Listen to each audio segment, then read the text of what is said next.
For many years, I had this vision in my head of what the combine was. Because, we only see it on TV, and we only hear murmurs about what the combine is. And then we actually went to it, and we found out what the combine actually is. And first of all, way different than I expected. Second of all, best NFL event I've ever been to. Had a blast. EJ was there with me the entire way. Have you recovered yet? Mostly, but I got home a day before you did, so I've got a head start. And the treadmill hasn't really slowed down, but I've sped up enough so that I'm feeling like I'm neutral. I'm not losing ground anymore. So does that count? It's been a while since I've stayed up to past 3 a.m. that many days in a row. And nothing has made me feel more 32 in my life than the NFL Combine. It is hard to keep up with these people, okay? And we didn't even go as hard as half of them. And I was like, guys, come on, give me a second. This is ridiculous. I'm housing quesadillas on the street, 2:30, just to reload, going to the last bar of the evening. And they're doing it like 4 days in a row. Yeah, that is an endurance event of all endurance events, but it's fun. Yeah, it is a marathon, not a sprint. We'll talk a little bit more about our combine impressions as we go through. It was, again, our first time at the combine, and probably the most common comment to both of us was, what do you mean this is your first combine in person? We're like, well, we watched it on TV. We thought that's what it was. We learned very quickly that it was not that. It's very valuable. It is, yes, the coolest NFL event I've ever been to. It's kind of like the circus coming to town. In the best possible way, or multiple circuses coming to town, I think is a better way to look at it. But we've got a lot to go over today. We got combine impressions, we got some standout players, but we got the trumpets out. We have been teasing our... That's your trumpet sound? Hey, I didn't play trumpet. I play drums. It's different. So... All right, Jay, editors, whoever. Right, we need an insert. We need a real trumpet. We'll catch it in post. We'll get the royal trumpeteers here. But this slate deserves it. We've been teasing this for a while. Our draft pod slate is now set. We met with everybody at the combine, made sure they were in. Lots of folks are chomping at the bit, getting ready to go. So these folks are going to start showing up on your screens very soon. We have a tremendous lineup of experts. We have a bunch of returners. And as we've been teasing, we have a bunch of new folks. So without further ado, the 2024 Bootleg Draft Pod lineup is returners. I'll start with returners, and then I'll give you the new. Brandon Thorne, Trench Warfare Newsletter, and OL Masterminds will be back on the pod. One of our favorites to talk about all of this offensive line class who showed out in Indy. Emory Hunt, Football Game Plan and CBS Sports. Our guy, OG, happy to be back on. We will have him as soon as his draft guide is done, which is 1,000 players. Yes, you read that right. Matt Bowen, had a beer or two with Matt Bowen in Indy. That was a lot of fun. He is at ESPN. Of course, he is going to come on and talk about 5 of his favorite players, including one of the big enigmas of this draft, J.J. McCarthy.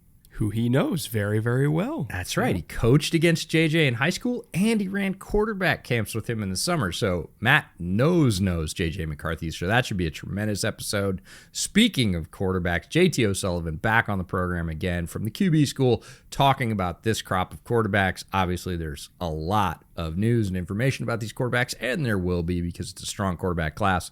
Nobody better to break that down than JT. Jordan Reed. Jordan came up to me the second night.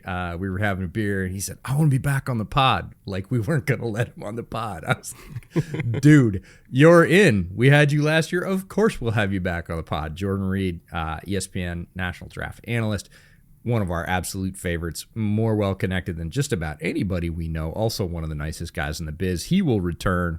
And, of course, his colleague, Mina Kimes, from the Mina Kimes podcast and ESPN, will be back on Bootleg this year. She confirmed in Prime 47 that she would indeed appear on the show, so she is going to have a return engagement, and we could not be more excited. Also, adding a couple more to lineup this year, with a wide receiver class this gifted, we could not go the entire draft season without bringing on Matt Harmon from Reception Perception and Yahoo Sports. He is the wide receiver evaluator, like the one I trust the most out of everybody. Probably the best wide receiver evaluator that I know. So he's going to come on and talk about this receiver class. And then, of course, the godfather of them all, Daniel Jeremiah, at some point when things slow down for DJ, we're going to get him on sometime this month. Ran into him several times at the Combine, of course. And he confirmed to us that he's coming on to talk about, honestly, anything. Like, he knows everything about everybody. So we'll figure out a topic that, and honestly, we'll probably just let DJ choose the topic of, like, who's some guys that you just want to talk about that you haven't got a chance, and we'll let DJ go nuts. So hell of a lineup. We have a lot of shows coming, obviously, between now and the draft. But today's show is focusing entirely on the Combine, our experience with the Combine, and what the Combine actually is. And, you know, we kind of mentioned this at the top of the show. I didn't know that the actual real purpose for that event is it's a job fair. How many times did we meet up with somebody who we knew, and it's like, you know, what are you doing tonight? And they're like, I'm looking for a job, you know, and it's whether it's coaches, whether it's front office personnel, whether it's media people, like, everybody is there to network and to open up new opportunities for themselves, both in the league, around the league, outside the league. Like, that's what that event is. It's a job fair. It's a networking event. And it's also like the Super Bowl for information brokers. Some of the stuff we heard throughout the week would make your head spin. Obviously, we're not reporters, so we're not going to, like, file a story on any of this stuff, but I'm sure we're going to see it take place pretty soon here during free agency. But man, that was a wild week of networking and job hunting and reconnecting, and it's the NFL social event of the year. It's almost like sleepaway camp for the entire league, and it's pretty damn fun, EJ. It's crazy. And there are two distinct phases, which I don't think I realized. Again, coming from the draft side and being a guy that, like you, that's watched the Combine for years and years, well more than a decade, we think of the Combine as the on-field events, and we know what they're for and what they're not for, but that really was the thing. And yes, we were sort of vaguely aware that people got together before that, but when I reached out to folks this year and said, hey, we're coming, I want to overlap with you, what are the best days? It was overwhelmingly like Monday to Friday, Monday to Thursday, Tuesday to Thursday. Those are the days I'm going to be there. And I was like, that's weird. The drills don't even start till Thursday. Like, really? And then I realized, like, oh, nobody really goes for the drills. Everybody goes home because they can watch them on TV, which is fantastic. But the off the field phase is everybody in the league. And when I say everybody, I mean everybody. The agents are there, coaches, employed and otherwise, just like you said, people who have jobs, people who are looking for jobs, scouts, media, trainers, company owners that do communications, data, equipment sourcing. I ended up in an elevator with a guy with a, pair of shoulder pads and a helmet. And I was like, oh, in town for the Combine? He's like, yeah, I'm trying to sell these to XYZ. And you're like, okay, it's like a convention for the NFL, but it's just everybody. And you see them all everywhere. You see them in the hallways. You see them when you go to the bathroom. You see them when you go to dinner. You see them when you get a bagel for breakfast. Like, the entire league just kind of takes over the city. And like you said, it's information 24/7. It is dizzying. And there are like 2 days in every day, which you said it was a marathon. I think it's the hardest thing. You get up as soon as you can in the morning. I would typically schedule my interviews for the morning. It was a little easier to control those in the hotel room, do a phone interview or whatever. And then pack up, get showered, throw all your stuff in your bag, out the door, get down to the media center, head into Radio Row. People are pulling at you. Hey, can you do this? Can you do this later? Hey, I can't do this now. And, then there's the pressers from the GMs and the coaches, and it all kind of spins. And then you kind of have to take a break in the middle of the day at 4 o'clock and go back to the hotel room, empty your bag out of all the stuff you got, chill out, get some water, maybe take another shower, change clothes, and then you head back out to dinner. And then it all starts all over again. You go out to dinner with anywhere between, 2 to 6 people. That's a different crowd. Then people break up, go to different bars. The bar circuit starts. It starts at one bar, it moves to another bar, and then it finishes at another one. And that goes anywhere between 2 and 4 a.m. And then you just rinse, lather, repeat for 4 days. And so you do when you're heading out at 6 o'clock at night, you realize that you're in for another 8 to 10 hours. And yeah, it's double shifts there. Yeah, that's what really caught me on day 2 was oh wait, I have a whole nother work day to go. And then I'm getting up early because I got a phoner at 9 a.m. Central Time or whatever. So It was a fantastic experience. Got to put what I like to call a lot of handshakes to profile pictures, people I've worked with and never met, and that was fantastic. And again, that overlaps. Our buddy Travis Wingfield, who works for the Dolphins, had said, hey, can you meet me at the table? Again, his GM had pushed something off. He said, I got 20 minutes. I can do it right now. I was like, I'm 10 feet away from your table. I'll do it. I'm head down on my phone. I'm texting away, and I hear, EJ. And I look up, and it's Robert Mays, and he's like 3 feet from me in a chair. And again, I've idolized Robert's work for a long time. We've worked together a couple of times, but here he is 3 feet away, and I was so in my phone I didn't even see it. And that just happens over and over and over again all week. I realized that as a person with mild face blindness, that the combine is not a great event for me, because I'll walk into the bar. And I'll hear like literally I made it 5 steps, and I hear, Brett. And then I look over, and in my head, I'm like, fuck. Who is that? Fuck. And it's somebody that like I've talked to a million times for years, but I'm really bad with faces. And that happened to me over and over again. And I was like, I feel like the biggest asshole in the world. And I promise, like, I'm not trying to big time anybody. It's like, I'm just terrible with faces. This is why I work alone in my apartment. So I don't have to interact with people because I'm bad at it. But eventually, we got the hang of it, seeing the same people over and over again. We rallied by Friday. But the first couple days were a little rough on me, especially because I flew in with like no food. And the first night was maybe we'll tell that story to the patrons later. But yes, I did save Brett's life with a quesadilla at like 2:30 in the morning from a street cart, because otherwise there would have been wreckage. It would have been pretty bad. Okay, the story behind that is I made a grave mistake.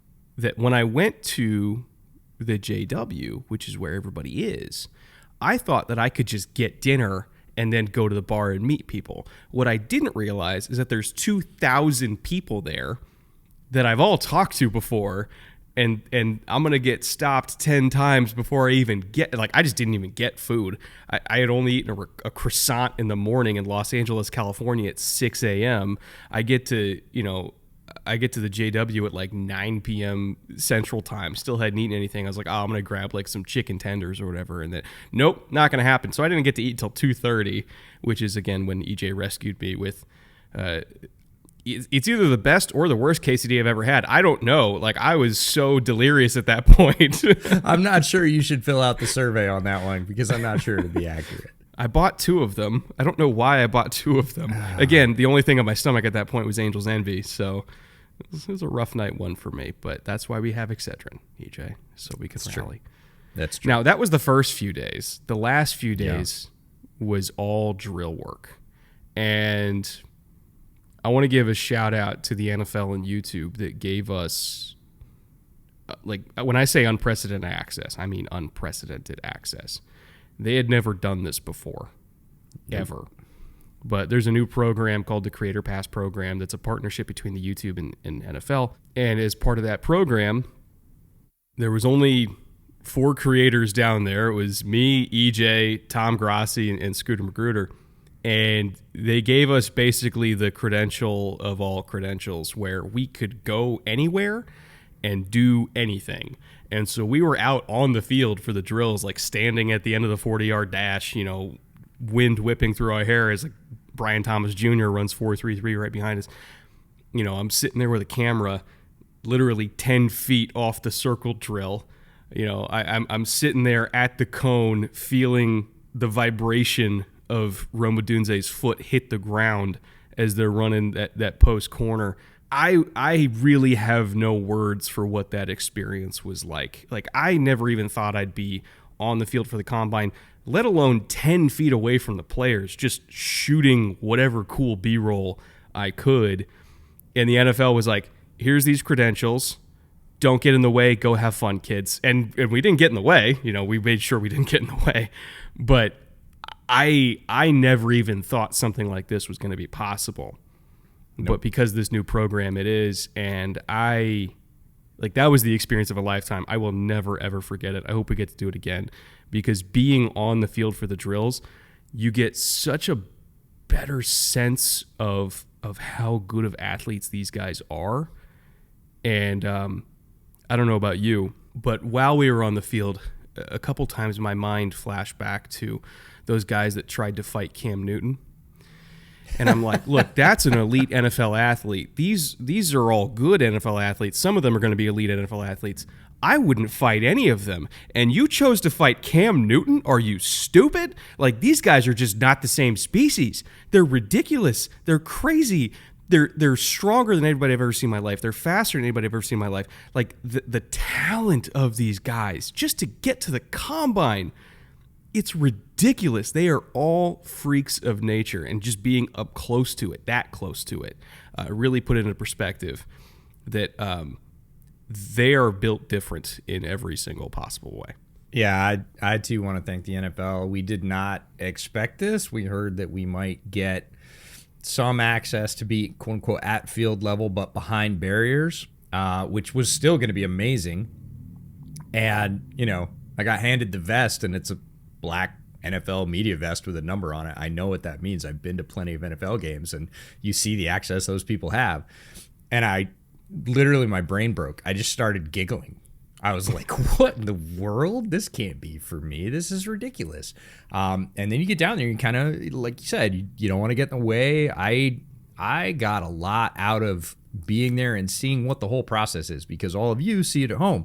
You see Stacey Dales. I was parked, 15, 20 feet away from where Stacey's desk was, along with her producers and all the cameramen. And it's kind of the hub where they, they're plugging in all their cords and they're pulling their tripods, and it's, everybody's got a radio, and they're, got to get to this part of the field, got to get this guy, got to, live shots coming. And that goes on for the entire time. And, all the guys from, Lucas Oil Stadium who are out there, delivering the bags and setting them up and driving the golf carts around and refilling the waters. And, the agents are there, the scouts are there, a lot of scouts on the field, and they all know each other. So you see the interactions between different, position scouts, teams, and whatever. And then, it's GMs and former GMs, and all these people had people, and I didn't have people. So I was just standing there by myself. Just kind of, again, trying not to get in the way and not to get kicked out, because I didn't really know, what I could or couldn't do. I just didn't want to get run over by some 300-pounder and become the, main character in the story for all the wrong reasons. And I'm standing there, and this other guy walks out, and he doesn't have people either. So he comes and stands next to me. And I'm like, hey. And he's like, hey, how you doing? I'm like, fine. And it's Greg Cassell. And so I'm talking to Greg. That's all. Yeah, I'm like, oh God, here we go. I'm going to talk to Greg Cassell and try not to eat my foot. I'm like, all right. And so Greg Cassell and I just chop it up on draft prospects in this class for like 15 minutes before he goes, man, I got to go. My back's killing me. I'm going to go sit in the stands. Really nice to talk to you. I'll see you later. And I'm like, did that just happen? And I said that for 2 straight days, because that's all that goes on around you. You really get into it. We got our availability to be at the end of the 40 and not get run over. We were right at the end of the long jump when Max Melton hit his 11.4, and you get hyped up. I mean, it sounds weird, but it's kind of like a high school boys basketball game. Somebody hits a buzzer beater. You're in the gym and you don't care which team is which team. You're just like, dude, did you see that? That's an amazing athletic feat that's occurring right in front of you. So you get caught up in it a little bit. We got tons of great shots. Got to see some guys that we'd seen at the Shrine Bowl, go to the combine and really go off. It's fun to be first, fun to bring the rest of the world into, oh yeah, he's real good. Cough, cough, Isaac Garendo. Let's go. Well, Garendo, Mace McCormick. We'll talk about a lot of these guys, but Mason was amazing, and he is now firmly on everybody's radar. When we told you about Mason after the Shrine Bowl, and you're all like, yeah, small school guy that you like. We're like, no, he's way more than that now. He is top 100 firmly, right? Might be top 2 rounds, honestly. I think he's getting pretty close to top 75, but just being able to see that transition. You were there later for the wide receivers. You were, had a tremendous position for the, quote unquote, the winning run in the 40. It was just a tremendous opportunity, and we would run into Tom or Johnny Barks or Scooter, and we'd all just kind of look at each other like, dude, can you believe this? And none of us could. We're all incredibly thankful. We hope that we got a lot of that stuff out to you and transmitted some of that. NFL seemed reasonably happy with it. They didn't kick us out while we were doing it, so who knows? Maybe we'll get to do it again. But, if I put out a tweet that, like, if I look back at my 10-year-old self and say, you're going to be on the field for combine drills, my 10-year-old self's like, get the hell out of here. Like, no way. So tremendous dream come true kind of stuff. Really interesting information from kind of all facets of the process. Very long days. The first one went to, was it like 9:15, 9:20 before they were done? Yeah, it went to 9 most nights. Yeah, they ran a lot of extra drills. They had less guys in the combine overall this year than is typical, but it seemed like they ran more drills, extra reps within those drills, really to get better looks at each guy that was there. So that was a sort of fascinating sort of subtext, but just so many stories, so many people coming together to bring that event to everybody. It's fascinating, and to be right in the middle of it, yeah, definitely kind of a pinch yourself moment. Before we get into standout performances, I'm sure everybody watching and listening to this, wherever you happen to be watching and listening to, is really into the NFL draft. And some of you might even be really into fantasy football. Remember, you can draft every rookie that we talk about today. Well, not the offensive lineman, but any skill position player or quarterback that we talk about today. You can draft them right now before they even get drafted into the NFL on Underdog Fantasy, because Rookie Best Ball is live right now. And this is probably the best time of year that you're going to get any value on these guys. This time last year, Puka wasn't being drafted. Sam Laporta wasn't being drafted. Achane was like a 14th round pick or something like that. So this time of year, before the larger fantasy community really gets plugged in on these rookies, this is the best time to get them. So if you want to play best ball, you can do that on Underdog Fantasy right now, especially rookie best ball. If you use our promo code bootleg, they will match your deposit up to $100. So whatever you deposit up to $100, they will double it for you on the platform, and you can use that on anything. You could use it on whether it's best ball, year-long pick'ems, daily pick'ems, anything like that. Obviously, NBA pick'ems are doing numbers right now. And also, there is a new depositor special for NBA pick'ems that we'll put on the screen somewhere around here for new depositors that use promo code bootleg. So they have funded our show very generously for the next couple years. They're our main sponsor. We love working with Underdog. And if you also like Underdog, or even if you want to try out Underdog, you can find them at the link in the description below or the QR code on the screen. Thank you once again to Underdog for making this show possible. With all that being said, EJ, let's get to some standout performances. Yeah, we should do it. There were so many over the weekend, and there always are. You're going to see guys that we talked about in our 6 biggest combine questions episode, like, hey, this guy could go up or down. The combine is an important event for him because NFL evaluators have questions about his athleticism or his ability to handle adversity, whatever it is.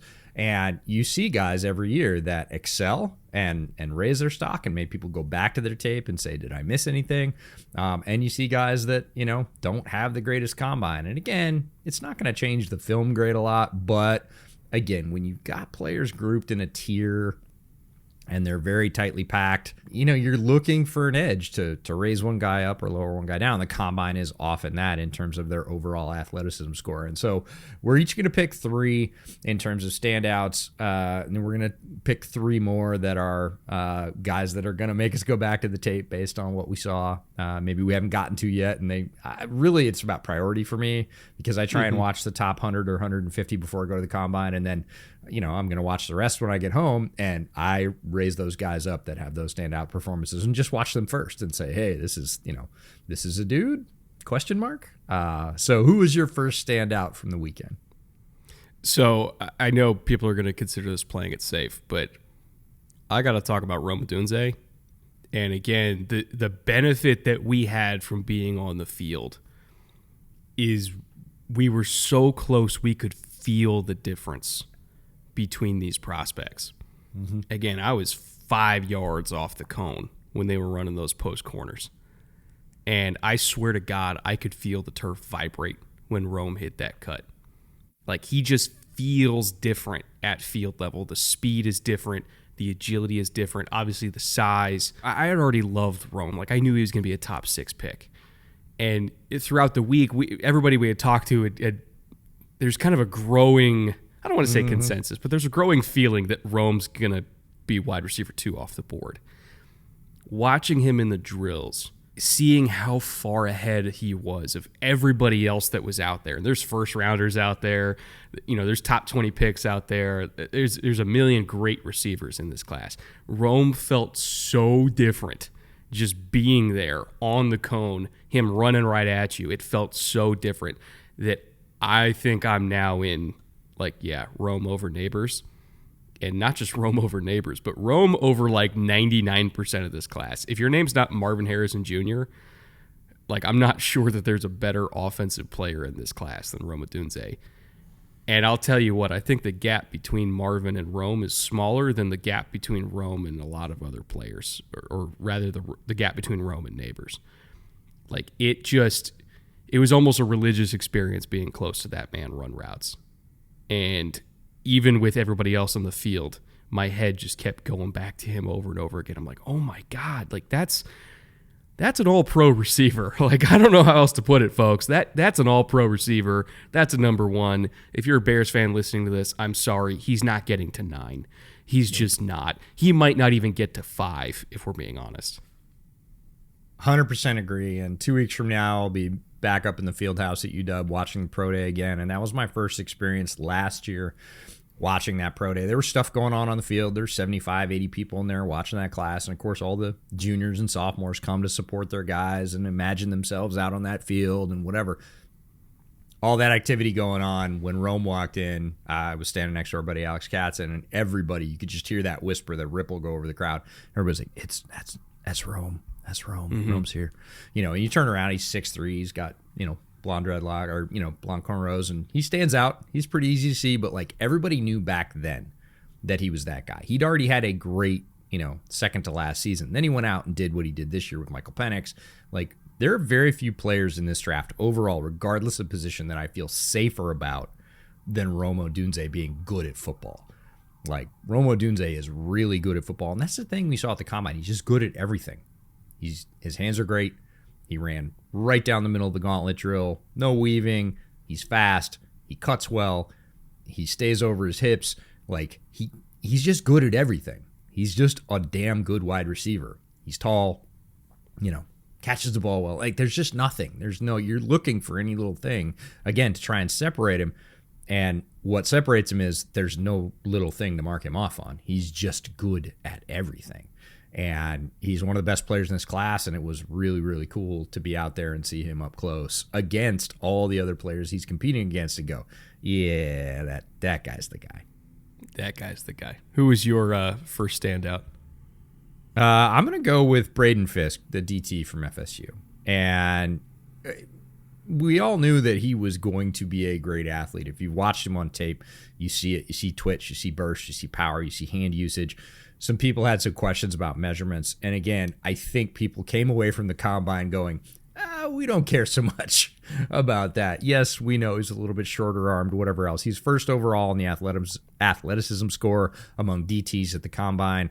I don't think it was surprising. I think it was kind of surprising how he did it, like how demonstratively he kind of put his foot down on that. He just really blew folks away. 1.68 10-yard split and a 4.37 shuttle at damn near 300 pounds, very solidly built, 6'3", 6'4". His hand usage is great, super aggressive. He's just a classic plug-and-play 3, go rip through the line and get somebody.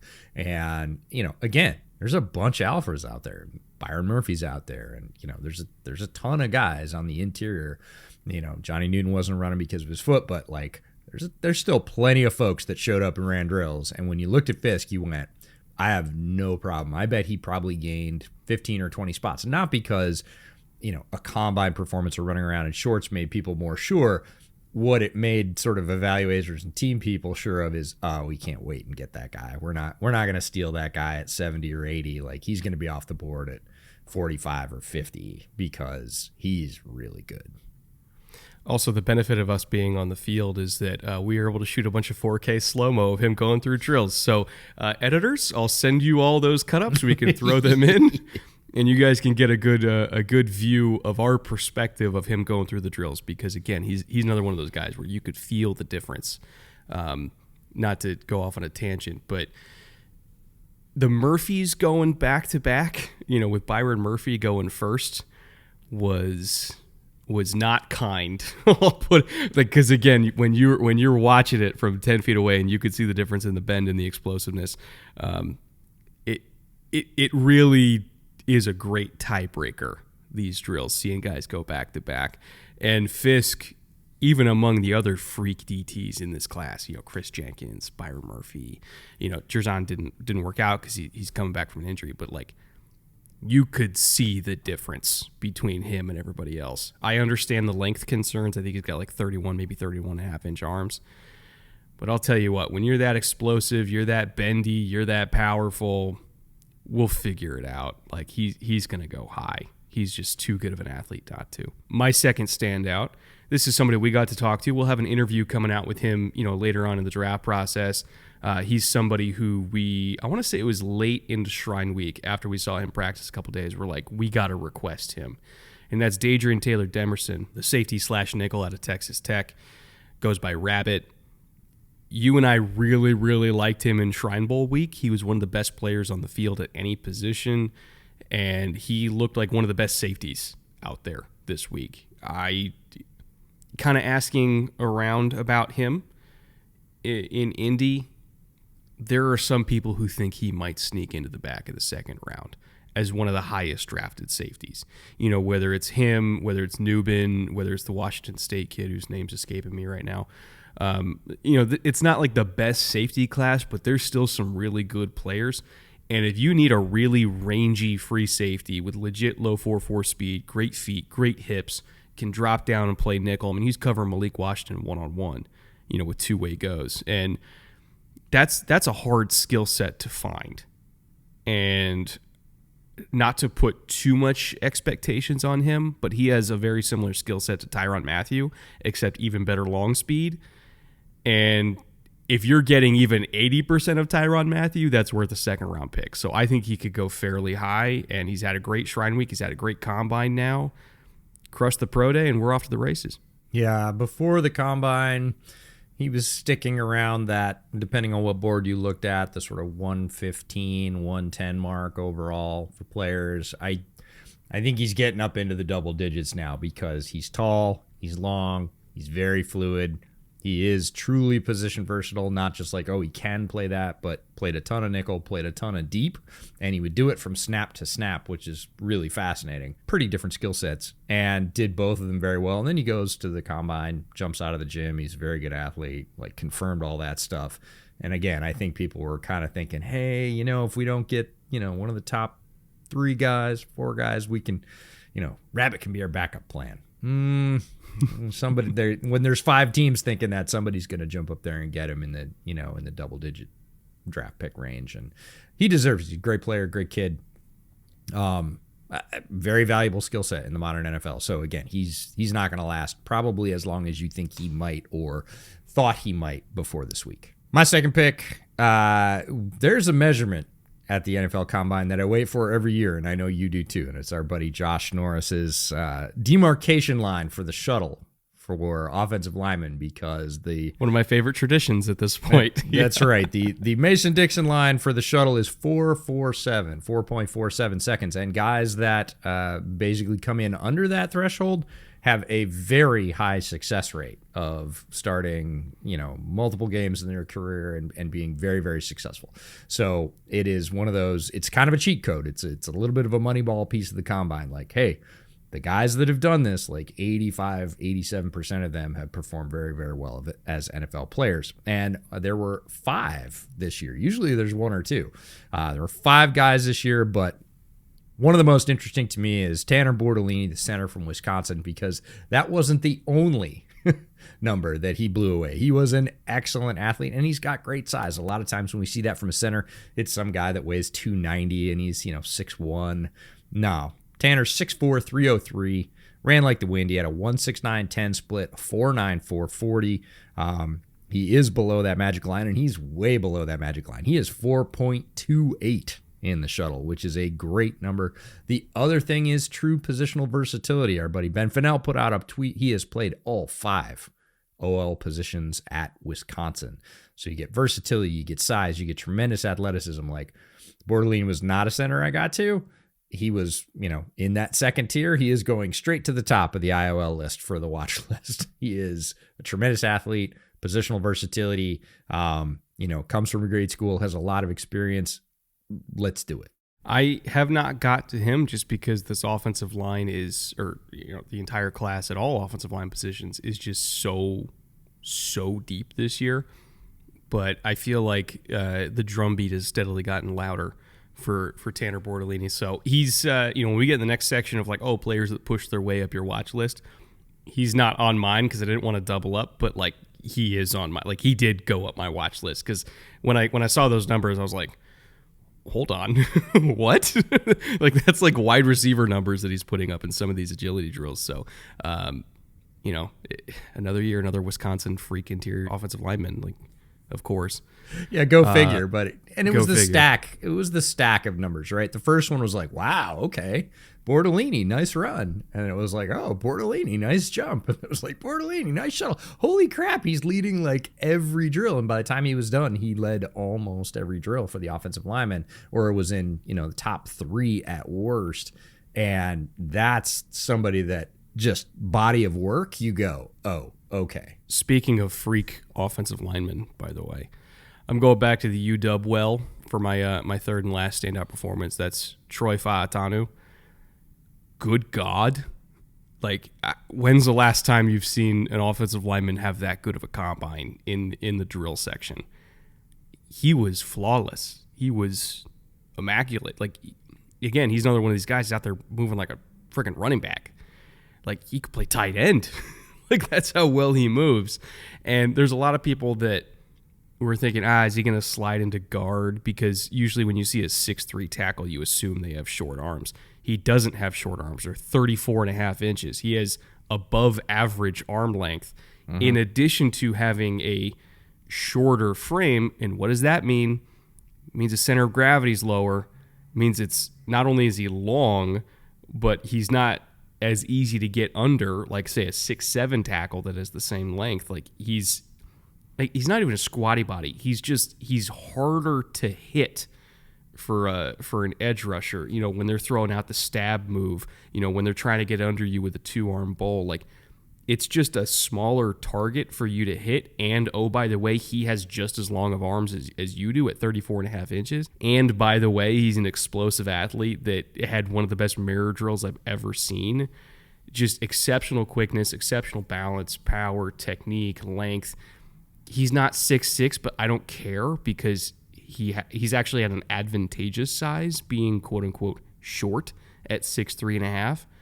He's got everything. To me, that's a top half of the first round pick to me. And I don't want to hear any of this, is he going to play guard? He's not going to play guard. All right, the last time we saw somebody, with a similar profile to this, slightly different, but in terms of, the same questions that were being asked, and then he went to the combine and crushed it. It was Rashawn Slater, who's an all-pro caliber tackle. Again, slightly different frame, different arm length, but in terms of guys where you're watching the tape and you're like, oh, it's a pro tackle. Oh, but the size thresholds. And then he gets to the combine. He's like, oh, it's a pro tackle. Yeah, Troy Fautanu, NFL left tackle, starting day 1, and I have zero concerns about him. Moves incredibly well in space. Former volleyball player. And he just got too big. He just got too big to play volleyball, right? So he started playing football. But all those movement skills from being, 60 pounds lighter are all still there. You saw him in the mirror drill. And again, the guard talk, I understand it, but it is gone now. This is a guy who, quote unquote, won the measurements, right? The arm length came out and everybody went, hey, wait a minute. This isn't borderline. He is well over the threshold. We already knew he moved well in space, which is what tackles really have to do.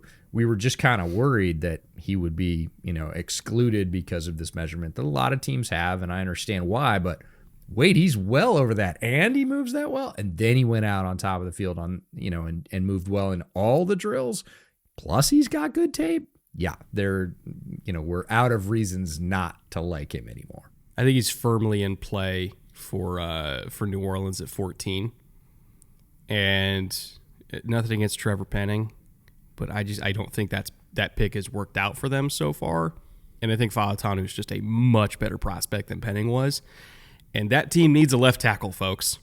So he could be a top 15 pick in this draft. Anything after 15, for me, that's just gravy. You're playing with house money at that point. If he got to the Bengals at 18, sprint it in. like truly sprinted in. He's going to be a good one. All right, who's your last and final standout performer? I'm going to talk about an entire position group because it is cheater rare. That's fine. You can call me whatever you want to. It's my Cop show. out. I'll talk about what I want to. Now, the entire wide receiver class, like we've said since probably last fall, it's going to be a good wide receiver class, going to be a good tackle class, going to be a good wide receiver class, going to be a good tackle class. We just talked about a bunch of the offensive linemen, including Fautanu. It's a very good tackle class. There's a lot of tackles we didn't talk about. It is still a very good to great tackle class. The wide receiver class blows it away. Like the amount of guys watching them go through the drills, two very large groups split in half, going right down the middle, watching the speed numbers. There were 26 guys. This kills me. 26 guys ran 1.55 or faster in 10-yard splits. 26 guys, 1.55. That's blazing. We normally see gotta be a record. Half that. Like we normally see like 12, maybe 14 guys, and probably 3 or 4 of those guys are guys you never hear from again. They just happen to be really good sprinters. 26 guys in this class broke that threshold. Brian Thomas ran a 1.50 10-yard. 4.33 at 6'3", 209 pounds. Oh, yeah, and he's got pretty good tape at LSU. We already talked about Rome looking great in every phase. Guys like Ricky Pearsall made GMs understand they can wait and get a very good player this year. You know, great, sick athlete. Like Ricky Pearsall's a really good athlete. Plus, oh, yeah, he can catch. He looked tremendously smooth in all the drills.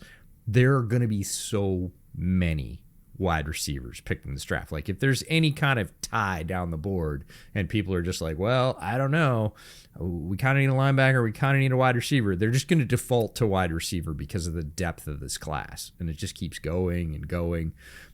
This is, we've said it for the last 3 years. Oh, this is a great wide receiver class. This is a great wide receiver class. This wide receiver class is like the wave cresting. It's a big class in general. We're still got the COVID eligibility and everything else. Like, there are so many talented receivers in this class that if your team needs a wide receiver and they haven't picked one and you're fully through the first 2 rounds, don't panic. There's a bunch more coming. It was crazy to watch. Like each one of those groups could have been a full draft class for wide receiver, and there was 2 of them, and they're just chock full of top flight athletes that are going to be performers very quickly in the NFL. You know, we talked a couple of weeks ago about, you know, is this class going to break the record for first-round receivers, which was set in 2004 when there were 7 receivers in the first round. And, you know, at the time I was like, I think 6, yes, 7 maybe is pushing it. After the combine, I think we hit 7. I really do, because it's Marvin, it's Odunze, it's Malik is the top 3. I think A.D. Mitchell goes first round. That's 4. Brian Thomas Jr. goes first round. That's 5. And I think Keon Coleman was impressive enough that he could be the 6th. I think Xavier Worthy is absolutely in play for the Chiefs. Yep. I think Ladd McConkey is in play. You know, Troy Franklin's in play, even though, again, I'm not the biggest Troy Franklin guy, but I know he has a lot of fans. It only takes one team. Even Xavier Legette. Like, good God, Xavier Legette. Like, I'm all the way back in. Again, he was another one of those guys where, like, I could feel the difference in the explosiveness down on the field. Like, he is just a different kind of athlete. You know, so there's like 9 guys that I would feel comfortable about, like if you mocked them in the first round, and I think 7 of them go. And there's teams that are high on Roman Wilson. I don't have anywhere near a first round grade on Roman Wilson, but there are teams that like Roman Wilson in the slot, and if they're picking it, 28, 29, 30, he's in play too. We can go on down the list, and like all the guys that don't necessarily make it in the first round, they're all going to be available in the second. They're all going to get picked there. And then there's guys like, Malik Washington, who we love farther on down the board. Incredibly skilled, could be some of the most productive receivers in this class. They're going to be going in the 3rd or the 4th round.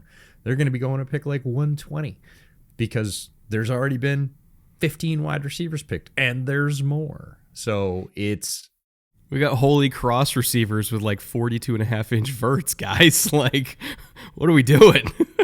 We did a simulated Bears mock off season last night with a bunch of folks. Bill Zimmerman, our buddy Brad Spielberger from PFF, Aaron Lemming from Bear Report and Windy City.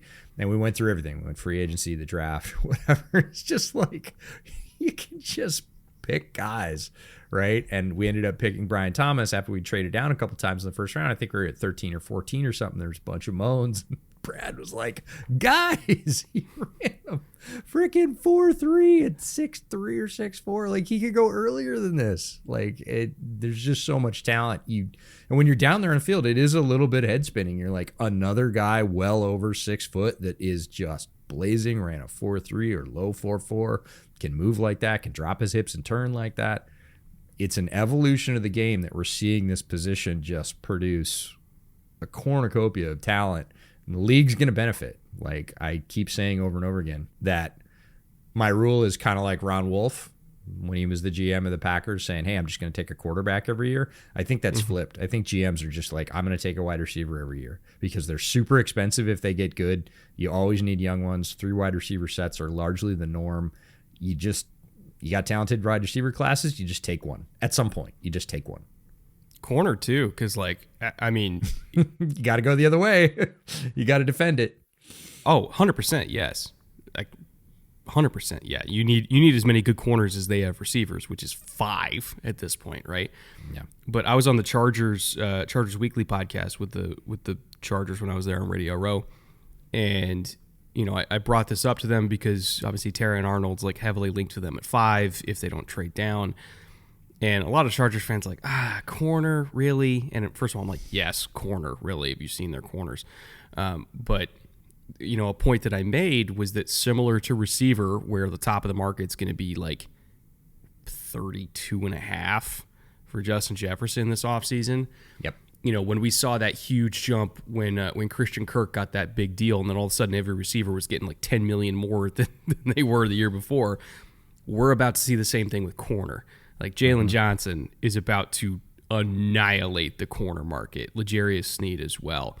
So corner is now one of those positions, along with quarterback and receiver, where the value of a rookie contract is going to be utterly absurd relative to what the top of the free agent market is, right? Tight end's a lot closer. Like you can kind of, I don't want to say dumpster diving, but you can get value adds in tight end and free agency. You could do it with guard. You could do it with defensive tackle.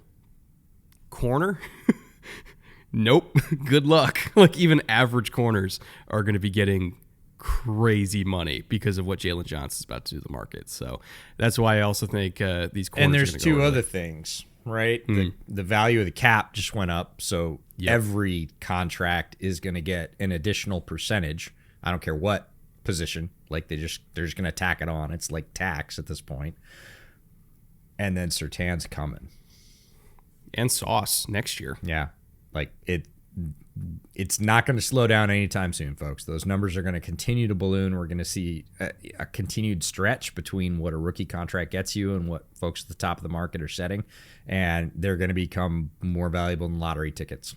You know, wide receivers and corners. Like if you get a good one for cheap that's young, you win. It's not going to be quite the difference that we see in quarterback, but that's literally the greatest difference in the sport. So, yeah. Go pick your corners. Go pick your wide receivers.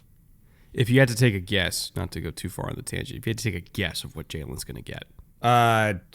Well, depends on what he sets for. So the franchise tag is 19 something. They probably settle somewhere in the middle, right around the top of the market, because that's what he deserves. 21 and a half. Like I said, folks, corner's expensive. Draft them cheap. Draft a lot of them because it's not like there's less receivers now.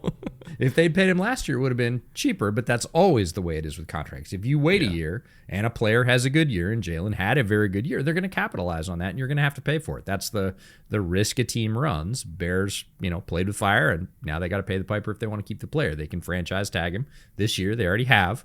We'll see how that plays out. Doesn't mean they won't sign him to a long term. But right now he's playing at 19-something. But yeah, for a longer-term deal, my guess would be somewhere between 21 and 22. We'll get back to the show and talk more Combine in just a second. But I do want to take a moment to thank our sponsors that help make this episode possible in the first place, LinkedIn. Obviously, the job market is really competitive right now, and hiring season doesn't exactly end anymore.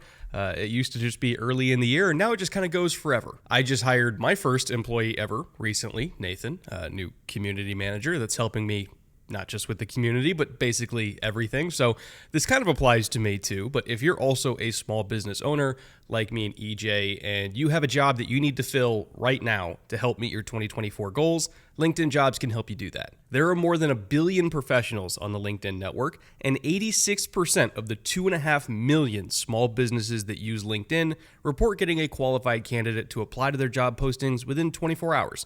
So if you yourself are hiring, this is the place to be. You can post your available job for free right now at linkedin.com/bootleg. Again, totally for free. You can post your job at linkedin.com/bootleg. Terms and conditions, of course, apply. But thank you once again to LinkedIn for sponsoring today's show. They have been a loyal sponsor of ours for a while now, and of course, support a lot of small businesses just like ours. So thank you again to LinkedIn. And with that, let's get back to the show. Back here with the post-combine recap, we just talked a little bit about the corner market and how, rookie corner deals are about to be at a premium because of how expensive corner already is and is about to be even more expensive. And so when we kind of get into this section about players that push their way up our watch list, guys that we haven't watched yet, but we definitely kind of moved up the list that we wanted to get to post-combine just because of how excited we were with their field work. I'm going to hit that corner spot because, again, a lot of these guys are going to go early because teams need them really bad. It's not as good of a corner class as the receivers, but somebody's got to cover these dudes. So when I look at the corner class, the one that really jumped out to me that I have to watch as soon as humanly possible is Kamari Lassiter from Georgia. Mm-hmm. He was fantastic.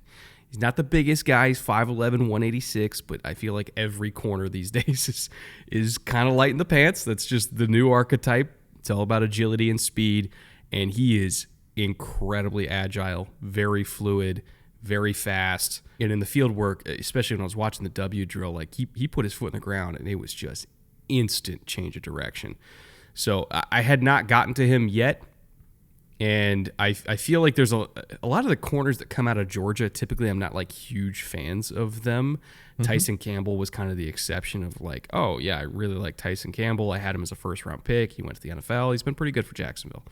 Kamari Lassiter, I think, is the next Georgia corner that I actually like, at least just based on the field work, because his movement skills were way different than a lot of Georgia corners that I'm used to, where it's like, I can go really fast in a straight line, but please don't ask me to turn ever. Kamari Lassiter can turn. He could change directions, super fluid. He's kind of built like a nickel. So the main thing I want to look for when I watch him is, can he tackle like a nickel's supposed to be able to tackle? If the answer is yes, cool. Slide him inside day one. We're good to go. Because just movement skills-wise, at least in the field drills, he made me turn my head quite a few times. One of my favorite things about these lists is we don't talk about them pre-show, and Lassiter was the last guy that I axed off my list. Like he was basically 4 on my list of 3, and it was because of his foot quickness. His foot quickness in the grapevine drill. He had a bunch of really good agility numbers, and again, when you combine that with how they actually move as opposed to just testing, I was watching a little Javon Bullard tape when I got back from the combine. He pops a couple times on there. It's just sort of everything rolling together to push him up again to the top of the watch list and say, hey, he's got to be in that next batch of corners that I watch. I'm going to stay in the corner market. Max Melton, defensive back from Rutgers. We were at the end of the long jump pit for Max Melton's 11.4, like I said, his broad jump. And he's built just like his brother Bo. He is very solidly built up top. He is a good-looking athlete, and his 11.4, he just pushed out there.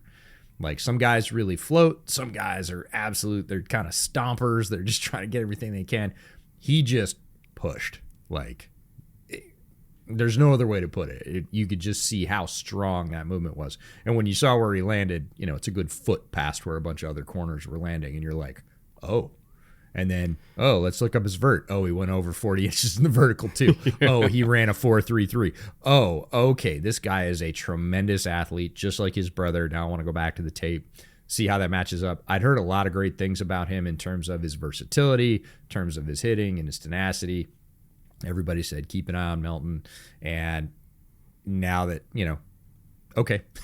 He's in that second tier. You can't watch everybody before the combine. At least I can't. We can't covering the league, but he's right at the top. He's going to be right up there like Lassiter is for you. And quite frankly, Lassiter is for me because, again, he barely didn't make my list, but both really worthy inclusions. Who was your next one that pushed their way up the watch list? There's a lot of nuance to this, so please forgive me.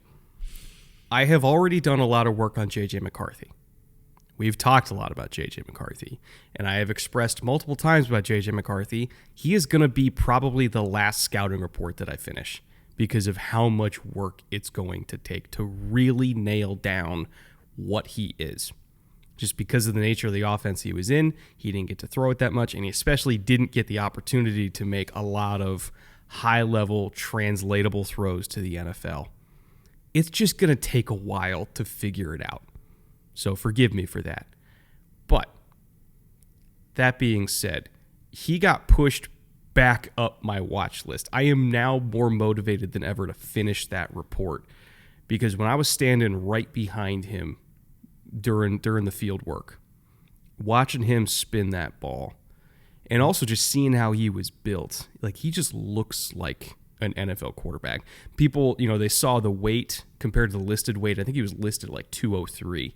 That's an old number, and that was not fake weight. Like, he's pushing 220 now, and it's real. This is not Bryce Young chugging a bunch of water before weigh-ins, okay? That is real weight. He is strong. My favorite EJ-ism that I've picked up from him over the years, got an ass that you could set a drink on. Like, that dude never misses squat day. Like, what's the other word that people use? Trunky? Like, I'm Trunky.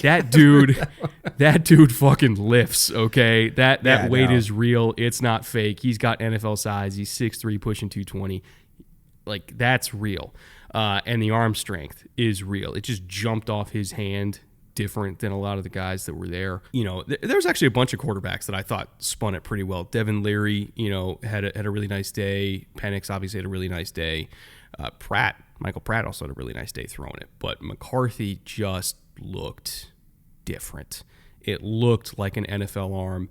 A lot of the intermediate and short stuff was just dead on. I felt like some of the receivers, they were misses, but when I was watching it up close, it didn't look like it was on him. There was receivers that were getting to the wrong landmark. They were flattening more than they were supposed to, or they were taking it deeper than they were supposed to. And these guys he's never thrown to these guys before. So he's used to certain landmarks, and they were hitting different ones. The timing was different. But if we're just looking at placement, he was putting the ball where you're supposed to put it. And, all the coaches that were around me were like, great ball, JJ, like that's where you're supposed to put it. And then, privately they'd be like, hey, like, this guy runs 4.3. You got to throw it differently. And the next one, he runs 4.5. Like, because again, he's not familiar with these receivers. But like the coaches were walking up to him after every rep, and they were just like, "You put it in the right spot, but when you're throwing it to this guy, just be aware of where he's going to be." So again, it's more of a timing thing than is he accurate or is he on time. He was accurate and he was on time. And I was just so impressed with how he threw the ball.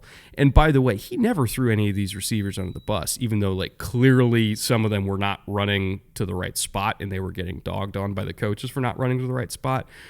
He'd always walk up to them and be like, "That was on me. Sorry, I'll give you a better ball if you want another rep. I got you." Like, even with guys he's never talked to before, like he was out there like being a leader. And I even chatted with him a little bit after the field work. In 30 seconds, he called me sir 10 times. I'm like, first of all, that makes me feel old. Second of all, you're adorable. Third of all, thank you. Like, just super respectful kid. Everybody loved talking to him. Nailed all the interviews. I came away from that whole day thinking, was I too low on J.J. McCarthy? Or rather, was I not excited enough about J.J. McCarthy? Because here's a big kid with good arm talent, excellent leader, really smart, team-first attitude. What am I missing? What am I missing? So I'm gonna go back and do a lot more work on him and really, really figure this out. Because at least watching him in person, I understand why everybody thinks he's going top 12. I really do. And I'm no longer giving that the side eye. If anything, now I'm thinking, who's trading up with the Chargers at 5 to take him? Like, I'm more wondering that than I am, is he going top 12? I came away from Indy with a very strong sense that what I think about J.J. McCarthy doesn't matter. It is completely irrelevant what I think of it. The sort of overwhelming reality, like you said, that I had some side eye for, or just like, I'm not so sure I'm in that camp. I'm going to have my own thoughts about JJ McCarthy, but what I came away from Indy with was a very strong sense that what I think doesn't matter and what the NFL thinks and is most likely going to happen. And I was less sure of this before I got there, and I was way more sure of it after I left. He's going top 15. Like, he is going to be selected top 15. Doesn't matter what you or I think about that. It is likely going to happen for many of the reasons you stated. I thought his field work was up and down. There were routes he hit perfectly, and it was routes. There were certain routes that he drilled, like lights out, perfect balls left and right. There were other routes didn't look so good. It's the same mix of receivers. Again, he's throwing to guys he's not familiar with in terms of speed, and yes, there is a chemistry piece to this for all the receivers, but even with all the other quarterbacks, there were routes he kind of airmailed. He hit a couple. The arm strength is there for sure, the power. It's not that I don't think he wasn't seeing it, but, there were definitely routes he didn't hit very well, and then there were routes that he absolutely drilled. And there were multiples of both, so it kind of felt like the rest of McCarthy's evaluation, like, hey, there's some great stuff here, and then there's some other stuff. He's a very good athlete. He's obviously very well thought of in the league, and that's what matters most, is what the teams think of him. He's doing all the right things. He has absolutely added good weight. He looks rocked up at that damn near 220. Strong arm, strong attitude. Teams love him. They know that he played for the Harbaugh family. Lots of the league has a very high opinion of Harbaugh's coaching, both Harbaugh's coaching and even their dad. And that is the thing. So JJ is going to go early. It's almost like other concerns with prospect fatigue and everything else started hearing about Jaden Daniels' weight in relation to JJ McCarthy's weight, and he's going to weigh at his pro day because he's trying to add weight. Is that light frame going to be a thing with decision? Like, all this stuff is, the noise is beginning, but the noise around JJ McCarthy is that he is going early, and I believe that at this point, regardless of where I end up with McCarthy in my rankings, he is going to be selected early because some team out there or teams are going to believe that he can lead their team as a starter very quickly in the NFL. The real question that we should all be asking is not how high he's going to go. It's within those top 12 to 15 teams, where can he go that will be successful? Like, that's what we should be asking. Not is he, I agree. More so where should he go? To me, the obvious answer is Minnesota. Like, great receivers, great coaching staff. I think Minnesota, got the tackles. I think Atlanta. Like, I think there's a couple of places where he could go with a very good surrounding cast offensively, use a lot of the skills, a lot of the accuracy that shows up on his tape, even in those limited throws. He has some window throws for sure. He had some at the combine.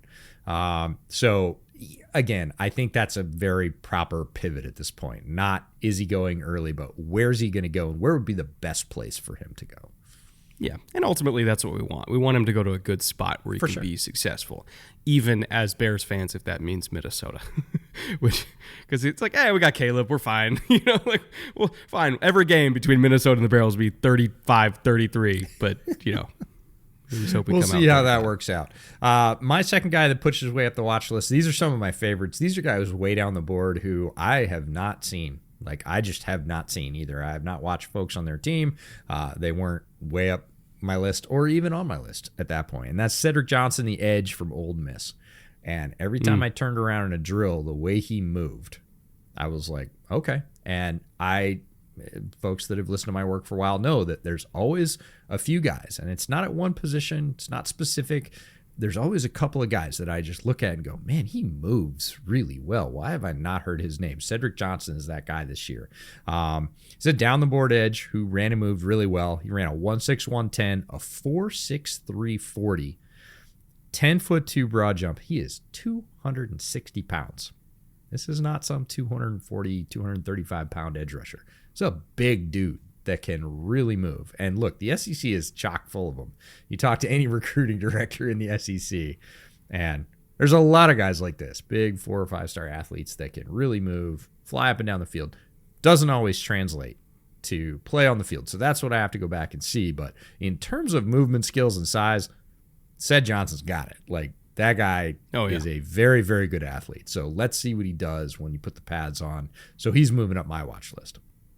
I was going to put him, and then I saw you did. Again, we didn't talk about these beforehand. I was like, shit, he got Cedric. But that was another one that caught my eye. Especially in like the circle drills and the bag drills. We're like, oh, hello. Who's that? Who is this guy? Look at that. Pull out the sheet, look at the number, and we're like, okay. Duly noted, Cedric Johnson. We'll get to him later. But he moved great. My number 3, this is somebody who, from the start of the process, I knew I was going to have to get to eventually, and I still hadn't before the combine. That's on me. I understand he's going to be one of the first safeties drafted. Still had not got to him. Tyler Nubin from Minnesota. Hello, great feet, great hips. It's so funny these days. Like we say, he's got great size for a safety at 6'1", 200 pounds. But like for safeties these days, that is actually great size compared to the 90s where it's like 225 is what the safeties were. But for the position, he's a bigger safety. But just the fluidity that he has at that size with that length, not to mention great ball skills, very experienced. There's a lot to like about Tyler Nubin, and he is already on my list, but he moved even further up my watch list of like, I got to watch him this week because he was extraordinarily impressive in field work. I watched him when I got home. Safeties were, I was just kind of going in order on my sheet. Safeties were last. I didn't get to them. I got about halfway through my corners before the combine, and then the combine carnival started. I didn't get to watch any tape while I was in Indianapolis, but as soon as I got home, which again was a day faster than you, I plugged in safety. Safeties was the next, position group I needed to chug through. Nubin was the first one I watched, and my favorite thing about him, having done my write-up on him, is he makes a lot of his own luck. And that is a great quality to have as a safety. And by that, I mean his pre-snap alignment is where it should be. His eyes are in the right place. He obviously studies tape. He is floating the correct direction. And when that tip happens, he just, quote unquote, happens to be there. He happens to be there because he did everything right up to that point. And so when he gets a big hit or he undercuts a route or whatever else, he has great physical skills. He's not the best athlete, but he's a very good athlete. You pair that with a really good set of eyes and a really smart football brain, and a guy's going to be just in the neighborhood over and over again, and that's Nubin. Whether it's fumble recoveries, big hits, PBUs, interceptions, like you just see it on tape, and it's a pattern. It's not lucky. He is absolutely making his own luck by doing the right things and, that lead up to those moments, and it happens over and over again. It's a habit with him, and I love that about him as a safety. He's one of those guys who's going to go like somewhere on day 2. I'm not ready to commit to round 2, but I think he's going to go day 2. Yeah. And he's just going to play forever, right? Because he's smart and he has great instincts and he catches the ball really well for a DB, which, good God, how many times did we see drops in the field position? Like, again, folks, if they could catch, they play receiver. He caught everything. So, like, he's just one of those guys who's going to play for a long time. And there's value to that. Yeah, Matt Millen does a ton of Big Ten games, right, as an announcer. And Matt Millen was watching a bunch of the clips when I started out watching clips before I watched all 22. Matt Millen, by the end of the season, was saying, guess who? Tyler Nubin. Like, there he is again. Are we surprised? He'd seen enough Minnesota tape at that point to be like, yeah, that guy's going to make plays. Of course he is. It's Tyler Nubin. My last guy is actually a pair of guys in terms of tight ends, and I have a thing for athletic, underused tight ends. And a lot of times it's system. The classic case for this is George Kittle, but there's a lot of others where, guy goes and tests really well. Then you go back, and in the few opportunities, it's kind of the J.J. McCarthyism of, like, tight ends, right? They just didn't throw him that many routes. J.J. McCarthyism. There you go. There's a joke in there somewhere. I'm not going to say it, but I won't charge you extra for that. Devin Culp from UW, who played right up the road. And again, in limited chances in that offense, in Ryan Grubb's offense, he was explosive when he caught the ball. He was a little bit on the smaller side. He's 231. He ran a 1.55. We were talking about 155 as the receiver number. The guy's 231 pounds. He ran a 1.55 10-yard, a 4.4 740. He's 6'3", about 230. A little bit little bit undersized, but that's okay. He runs like a wide receiver. He really is going to be in that move route. But I like the limited opportunities. I want to go back and just like the McCarthy film, pick it apart and say, hey, is there more there? Is it just, he did a lot with whatever chances he got. He just didn't get a lot of chances. The other one's Theo Johnson. Look, a Penn State guy blowing up the combine. Stop me if you've heard this. Theo Johnson, though, different specimen. 259 pounds, 155 10-yard split. Same 10-yard split, 30 pounds heavier. And 4.57, so only a tenth off on the 40. Can really move. Had a great line at his podium session. Said, "Look, Penn State tight ends just aren't sexy." Somebody was like, "Why don't more people pay attention?" He's like, "Penn State tight ends aren't sexy." I was like, "Well, there's your soundbite for the day. Thank you, Theo Johnson." So, take a look at those guys and really see if, hey, down the board, because there's a big gap in the tight ends. We've talked a lot about a bunch of other positions, corner and tackle and wide receiver. We haven't talked a lot about tight ends in this draft because there's Brock Bowers way up top, who's just kind of like unicorn playmaker. And then JT Sanders, who we really like as a really good all-around athletic tight end, great size. We think he's great. And then there's this big drop because JT's going to go somewhere in the 40s. And then the next tight end's probably like Cade Stover from Ohio State, and he's going to go in like the hundreds. Like there's a 60 position drop. There's a big shelf in the tight end market. So if you're sort of value shopping and you need to go get wide receivers and edges and corners and sort of more expensive in terms of draft position picks, but you still need a TE2 or a TE3. Like you're going to be going through these guys. Jared Wiley from TCU is another guy that had not great necessarily athleticism, but he was really good all around. He wasn't bad in any of the numbers, and he looked really good in the field drills. Kind of like, okay, I got to look at that guy too. Like you're going to be culling through all these guys. Dallin Hoker, who we saw from Colorado State, who we really like, and Ben Sinnott from Kansas State. Like all these guys, you're going to be kind of like mixing and stirring, going, hey, where can I get them? I need one. Which one do I like, and which one really fits sort of my team and my system? It's funny you said that Penn State tight ends aren't sexy when Penn State just puts tight ends into the league like almost every freaking year at this point.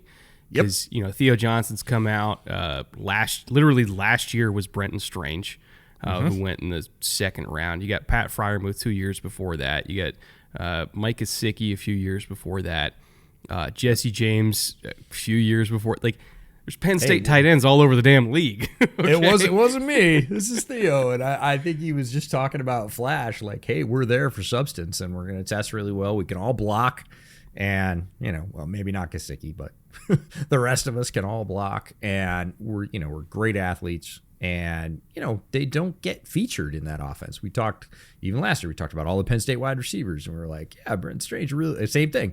Really good athlete, really good size, can move people. Hey, he doesn't have that many receptions. Is he good as a receiver? So it's just kind of a current turn in the Penn State program. We know they're going to be great athletes. We know they're probably going to have really good size.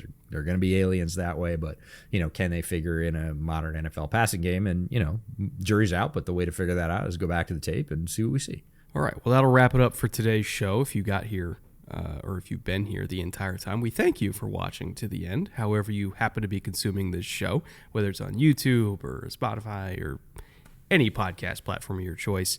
We really do appreciate you guys, and if you want to indirectly support the show, obviously you can check out Bootleg merch over on HOMAGE, our clothing partner, but they don't just have bootleg merch. They have stuff for your favorite team, whether it's college or pro. They have pop culture stuff, whether, like, let's say you're a millennial who loves Legends of the Hidden Temple. They're the only company I know that has Legends of the Hidden Temple merch. So just kind of check out HOMAGE, browse around, see what you like, because anything you buy from our link in the description, we directly get a cut of, and that directly helps the show.